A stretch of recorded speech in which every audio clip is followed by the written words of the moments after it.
अभी न्यूमेरिकल्स कुछ रह गए तो वो स्टडी करेंगे उसको, है ना? न्यूमेरिकल्स कुछ रह गए तो वो स्टडी करेंगे, नेक्स्ट टाइम ही स्टार्ट हो पाएगा।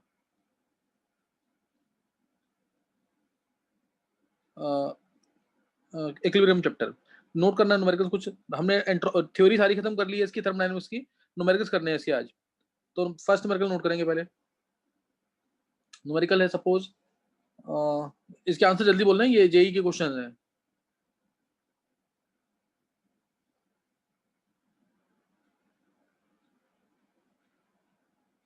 Enthalpy change,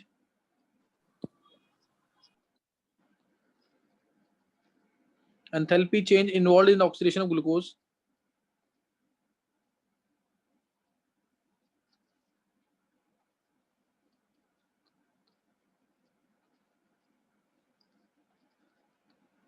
oxidation of glucose is 2880 kilojoule per mole, kilojoule per मोल ये दे रखा है।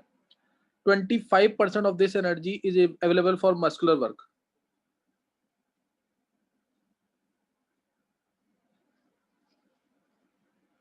Is available for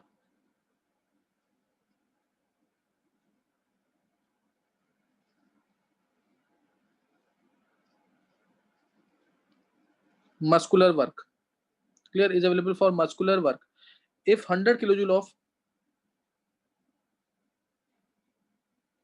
if 100 kilojoule is required to walk 1 kilometer, 100 kilojoule energy is required to walk 1 kilometer, what is the maximum distance that a person will be able to walk? Then what is the distance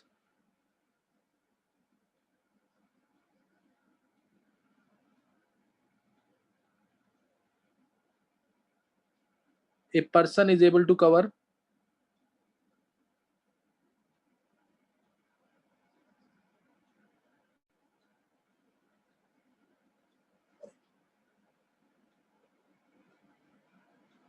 after eating 120 gram of glucose? जल्दी से answer बोलेंगे इसका।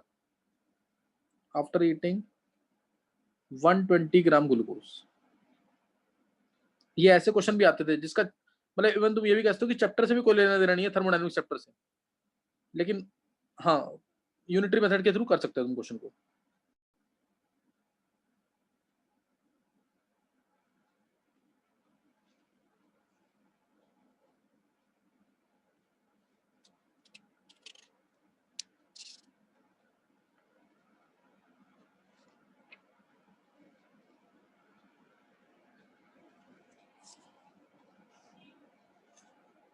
किसी भी बच्चे ने निकाला answer इसका?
सर 10.8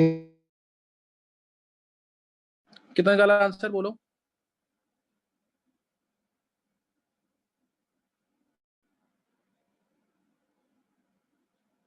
कितना निकाला आंसर? Sir 10.8 kilometre. सर किसने 10.8 बोला ये? Sir 10.8 kilometre. चलो और किसे? एवं और कोई?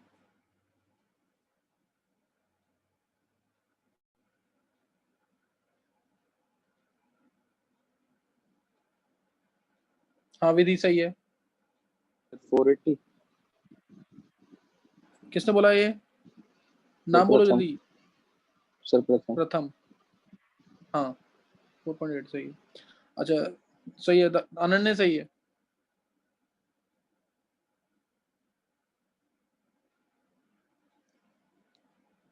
ये सबका निकलना चाहिए आंसर, इजी क्वेश्चन था ये काफी। दक्ष एक बार आंसर बोल दे। लावण्य क्वेश्चन किया है कि नहीं? कर रही हूँ। हाँ हाँ दक्ष बोल। Sir 4.8 kilometre.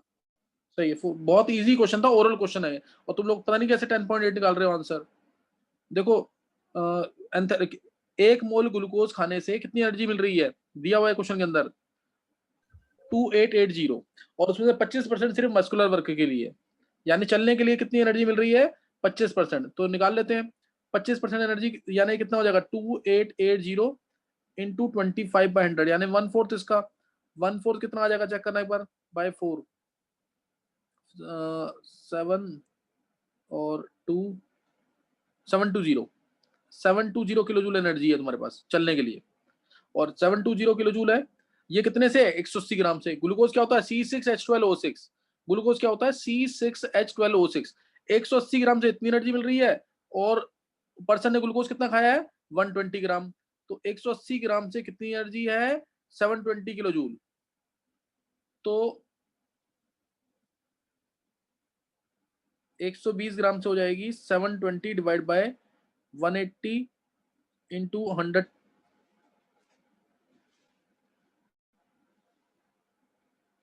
एक मिनट 20, ये आ जाएगा 2/3, 3 से 3 से आ जाएगा 240 480 आ गया, 480 किलो जूल इतनी एनर्जी आ गई। अब इससे निकाल लो 100 किलो जूल चाहिए 1 किलोमीटर चलने के लिए, 1 किलोमीटर के लिए। तो 480 किलो जूल से कितना किलोमीटर चलेगा? 4.8 kilometre.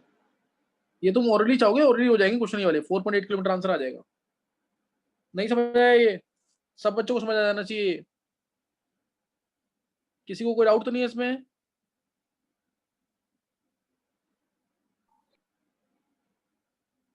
No sir. Arnav,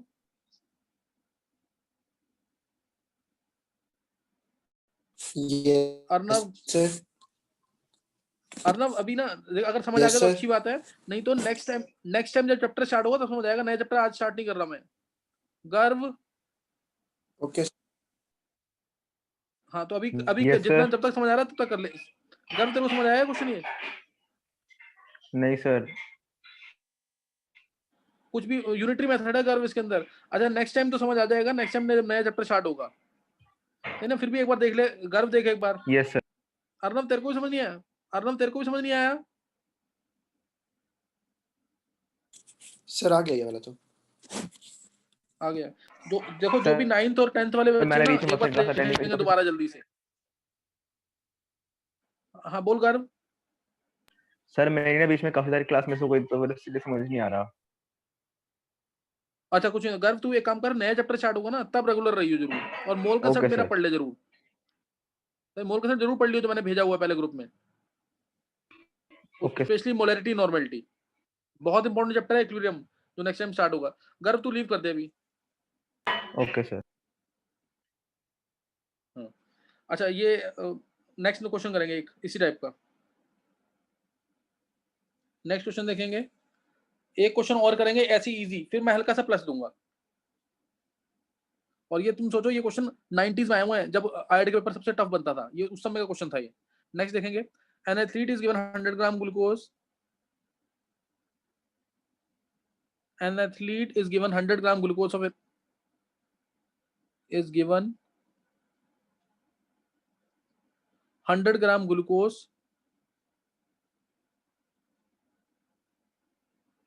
of energy equal to 1560 kilojoule. Energy इतनी मिलती है उससे। he utilizes 50% of the energy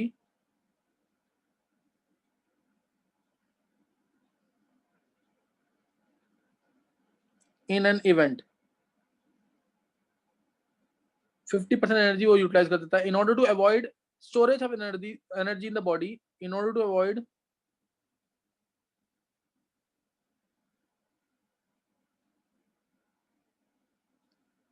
storage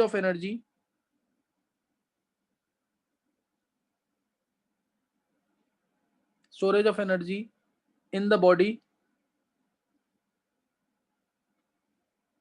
calculate weight of water he needs to perspire।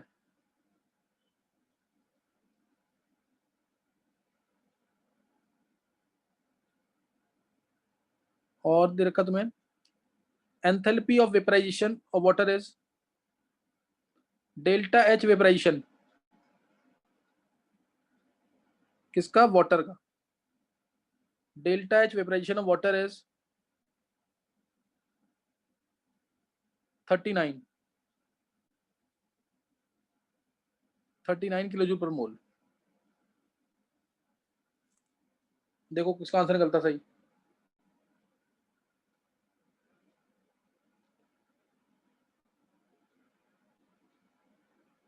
Energy 1580 है ना? हाँ 1560, ओके 1560 है।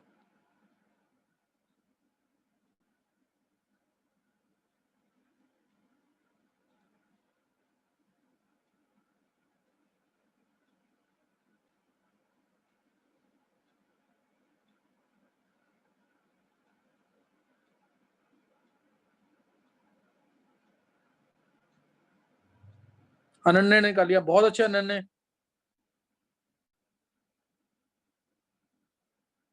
काफी फास्ट। अनन्या के आंसर बोला तुमने, दोबारा बोला एक बार।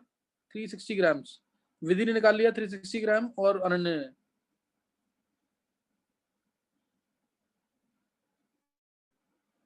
हाँ अनन्या सही है, सबसे पहले निकाला इसने, विद इन 30 सेकंड आंसर निकाला इसने।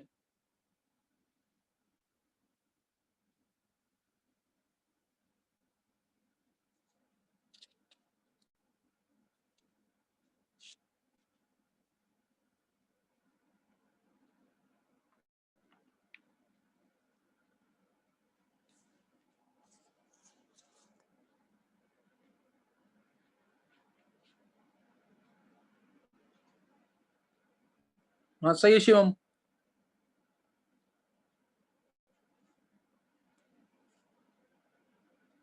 तीन बच्चों ने निकाल लिया आंसर।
हाँ सही हाल है। चलो अब देखेंगे आंसर पर, सिंपल सा क्वेश्चन था, निकलना चाहिए था सबसे। देखेंगे क्वेश्चन, इंपॉर्टेंट क्वेश्चन है ये भी, और ये भी आईआईटी के अंदर पूछा हुआ है। ग्लूकोज खाने 100 ग्राम ग्लूकोज खाने से कितनी एनर्जी मिली है? 1560 किलो जूल। हाँ रितिका सही है, 100 ग्राम ग्लूकोज खाने से 1560 किलो जूल एनर्जी मिली है। इसमें से आधी तो उस एथलीट ने यूज कर ली, कहाँ पे? किसी इवेंट के अंदर, सपोज रेस वगैरह या फिर लॉन्ग जंप वगैरह, कोई भी जिसके अंदर उसने 50% एनर्जी यूज कर ली। अब 50% एनर्जी मिली है ग्लूकोज से, वो चाहता है वो भी उसके शरीर में ना बचे, नहीं तो वो फैट वगैरह क्रिएट करेगी।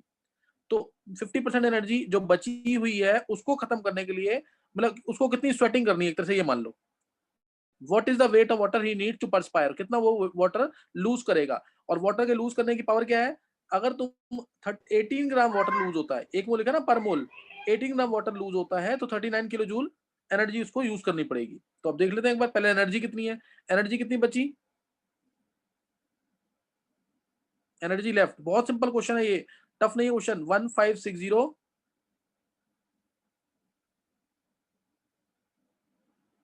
इंटू 50/100, यानी सीधा इसका हाफ, इतनी एनर्जी बढ़ गई, यानी ये हो गया सीधा 780 किलो जूल एनर्जी बची हुई है। और वो चाहता है ये एनर्जी भी ना रहे शरीर के अंदर। तो उसके लिए अब देखो, ये इतनी एनर्जी ना रहे तो देखेंगे 39 किलो जूल एनर्जी से तो कितना, एक मोल वाटर लूज होना है, 39 किलो जूल एनर्जी अगर वो लूज करता है मींस उसने 18 ग्राम पानी लूज किया, 18 ग्राम पानी लूज कर दिया, ये ना 39 किलो जूल पर मोल हीट ऑफ वेपरेशन ऑफ वाटर। तो 780 किलो जूल लूज करने के लिए कितना वाटर लूज करना है उसको? 18/39 इंटू 780, तो 39 से देख ही रहा है 20 से जा रहा है ये, तो 360 ग्राम आ जाएगा आंसर। इतना छोटा सा क्वेश्चन था, 30 सेकंड का क्वेश्चन था ये सबसे पहले अनन्या ने दिया आंसर इसका बैच में, और बिल्कुल राइट टाइम पे दिया है, जो आंसर आना चाहिए था उतना ही आना चाहिए। बाकी सबको समझ आ गया कि नहीं है? बाकी सबको समझ आ गया है? Yes sir. Arnav,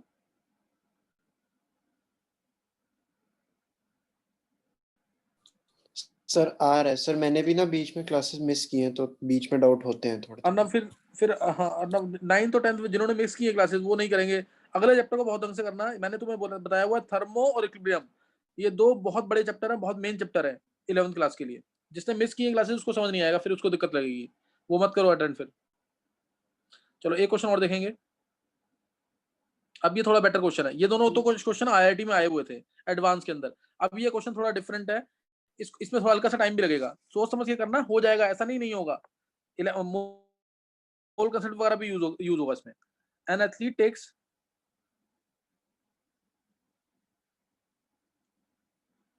20 breaths per minute,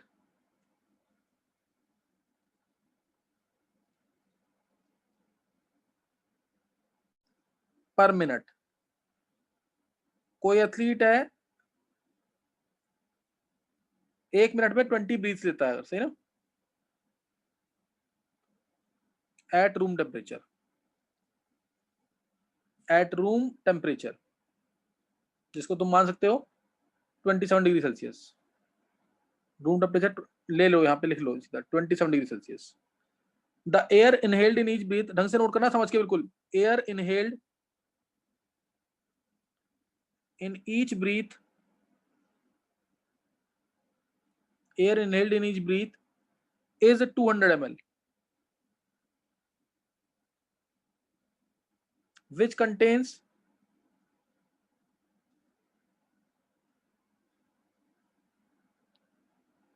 20% oxygen by volume. 20 मैंने इसका 1/5 क्या है ऑक्सीजन एक तरह से by volume. while exhaled air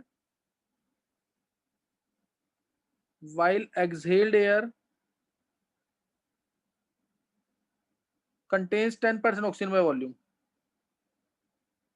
10% O2 by volume. यानी उस एथलीट ने कितनी ऑक्सीजन इनहेल की है एक्चुअल में?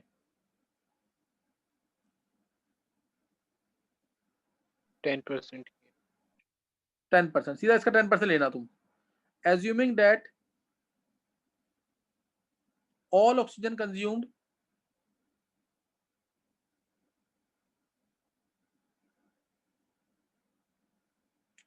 is used for converting is used for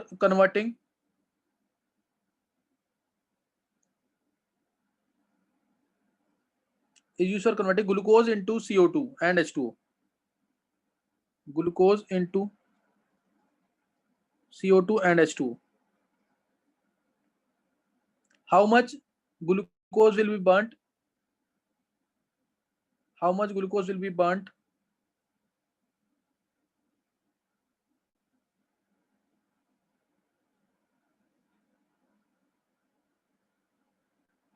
Will be burnt in the body in 1 hour.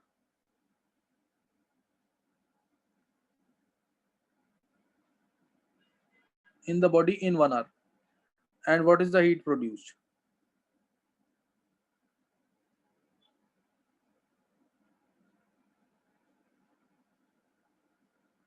What is the heat produced? Or enthalpy of combustion of glucose is enthalpy of combustion of glucose. Enthalpy of combustion of glucose is equal to, ध्यान देना, is equal to 2822.5 kilojoule per मोल. और ये कब है? At 0 degree Celsius. आप इसको try करना सोच समझ के बिल्कुल. इसमें लगेगा 4 से 5 मिनट. इस क्वेश्चन को ट्राई करना. क्वेश्चन का पहले मीनिंग समझना कि कोई एथलीट है 20 ब्रीथ लेता है 1 मिनट के अंदर, और वो कब लेता है? आरटीपी, रूम टेम्परेचर पे. फिर बोला अगर पूरे ब्रीथ के अंदर उसने 200 ml एयर लिया, एयर जिसके अंदर उसने 10% ऑक्सीजन को ही इनहेल किया, 20% माइनस 10%, 10% एयर को ही इनहेल किया, तो बोला कि जितनी भी ऑक्सीजन उसने इनहेल की है वो सारी की सारी क्या कर रही है? ग्लूकोज को कन्वर्ट कर रही है CO2 और H2O के अंदर. तो अब कितना ग्लूकोज बर्न होगा बॉडी के अंदर 1 घंटे के अंदर? 1 घंटे के अंदर कितना ग्लूकोज बर्न होगा? तो 1 घंटे के अंदर कितनी ब्रीथ ली है वो तुम चेक करोगे, कितनी ऑक्सीजन ली है एक्चुअल में वो चेक करोगे तुम, और कितनी हीट प्रोड्यूस होगी. और हीट डेल्टा इज कंबशन दे रखा है ग्लूकोज का, इतना दे रखा है, लेकिन कब दे रखा है? 0 डिग्री सेल्सियस पे. तो तुम जो भी डेटा निकालोगे तुम उसको 0 डिग्री सेल्सियस पे कन्वर्ट करोगे. करो ट्राई.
किसी ने निकाला आंसर इसका? Sir 0.455 moles of glucose. 0.455 यानी 0.5 यानी 90 ग्राम आएगा ग्लूकोज तेरा, 90 ग्राम आएगा ना? Yes sir. नहीं ये नहीं है।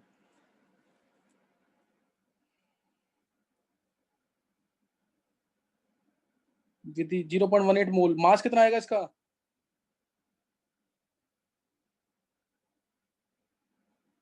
हाँ विधि तुम्हारा सही है। विधि कैसे किया जरा बताओ। नीलेश सही है। अनन्य, हाँ अनन्य सही है बिल्कुल।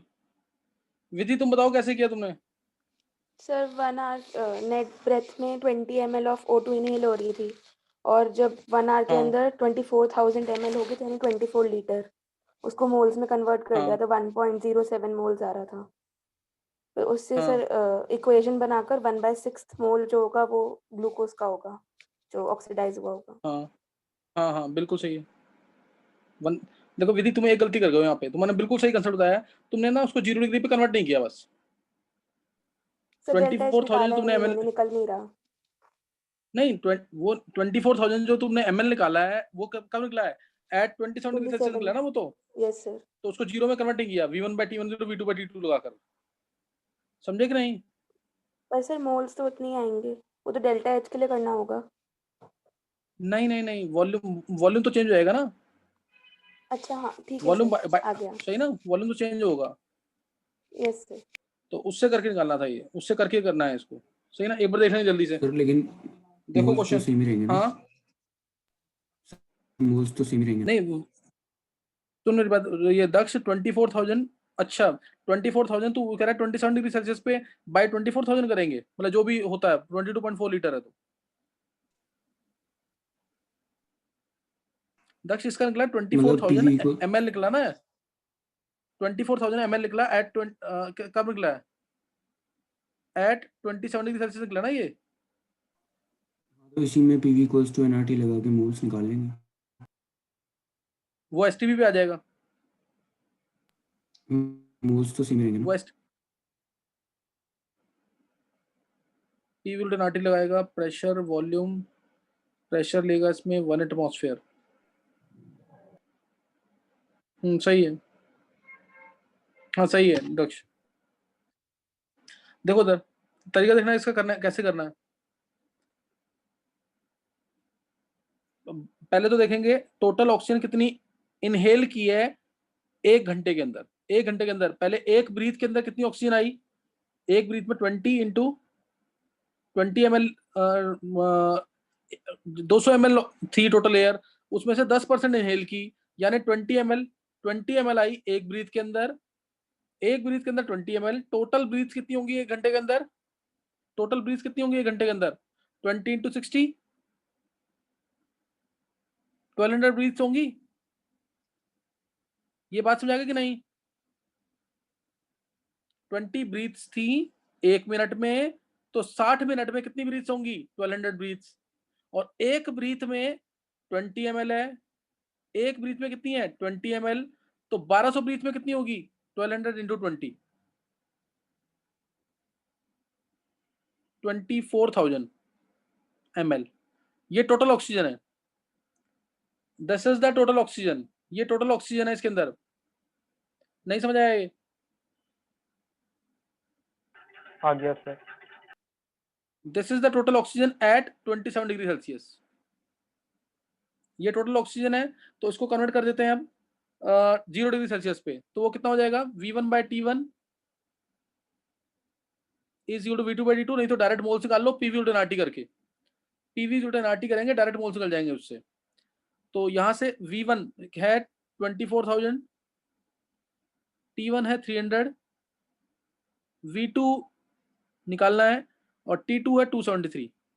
तो V2 आ जाएगा यहाँ से 24,000, ये कैंसिल हो जाएगा यहाँ से 80 इंटू 273 डिवाइड बाय 1000 कर देंगे, तो ये आ जाएगा हमारा लीटर के अंदर। लीटर में आ जाएगा, कितना आ जाएगा लीटर अप्रोक्सीमेटली? कितना लीटर आएगा निकालना, 20 लीटर के आसपास आना चाहिए, शायद 20 के आसपास आएगा, चेक करना एक बार। 21.8। चलो 21.8 लीटर आ गया। इतना लीटर अब ऑक्सीजन है। ग्लूकोज वाली रिएक्शन सबको पता ही क्या होती है, C6H12O6 प्लस O2 क्या बनेगा, 6CO2 plus 6H2O। 6CO2 plus 6H2O, एक मोल ग्लूकोज जब बर्न करेगा तो उसके लिए एनर्जी से बता रखी है कितनी है, -2822.5, यही थी ना एनर्जी किलो जूल में।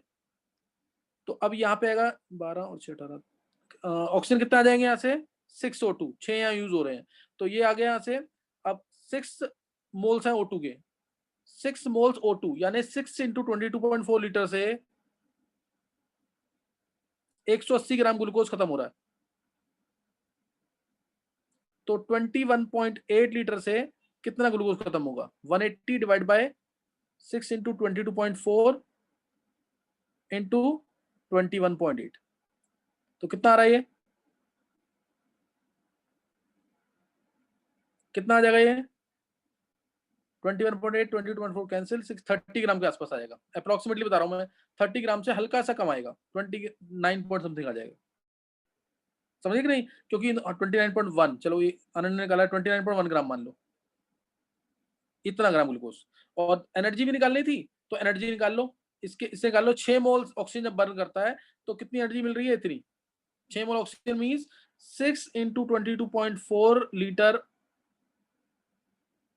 ऑक्सीजन से, अभी क्लास ज्वाइन करना है इसके बाद, से कितनी एनर्जी मिल रही है, 2822.5, इतनी एनर्जी मिल रही है।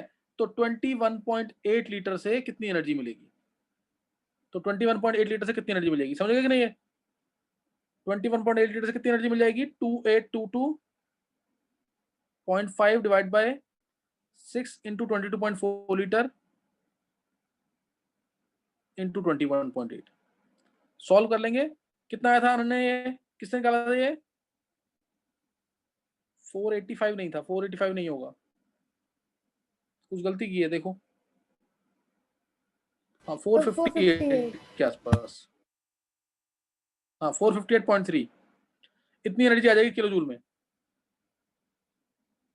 458.3 किलो जूल, समझिए कि नहीं, 458.3 किलो जूल। चलो एक क्वेश्चन और लिखेंगे फिर आगे, अभी नेक्स्ट क्लास में करते हैं, एक क्वेश्चन जल्दी से निकालना आंसर इसका।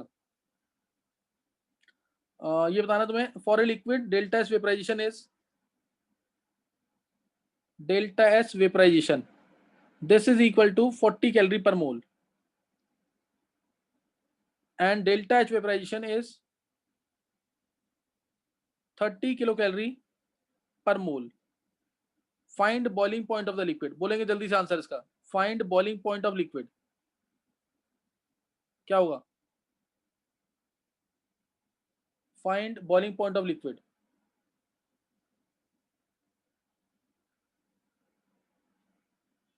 बोलो जल्दी से आंसर क्या आएगा इसका, देखो बॉइलिंग पॉइंट का मतलब इक्विलिब्रियम स्टेट, इक्विलिब्रियम पे डेल्टा जी क्या होता है, 0,